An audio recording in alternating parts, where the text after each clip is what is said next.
Okey, kenapa tahu kita kena simpan 3 bulan gaji? Sebab kat situlah kita punya apa-apa dana kecemasan. Contoh kita nak bayar duit insurans Roadtax. Ini tak tahu. Sometimes kan Farah terdengar tahu kawan-kawan ataupun sesiapa lah yang cakap, "Weh, aku nak renew insurans Roadtax tapi tak ada duit." Terpaksa guna kredit kad. Hutang makin banyak. Kredit kad, personal loan tu, ya Allah, hutang jahat tahu. Hutang yang sangat jahat. Jadi kita kalau boleh kita pangkah.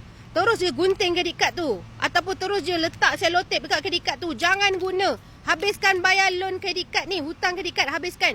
So kita nak sentiasa konsisten simpan duit dalam bentuk emas. Supaya kalau kita contohlah nak renew insurans. Kalau kita nak bayar apa lagi yang memang kita nak guna duit banyak dalam tahunan. Nak bayar cukai rumah ke cukai pintu ke. Gunakan duit emas ni. Simpan. Menabung.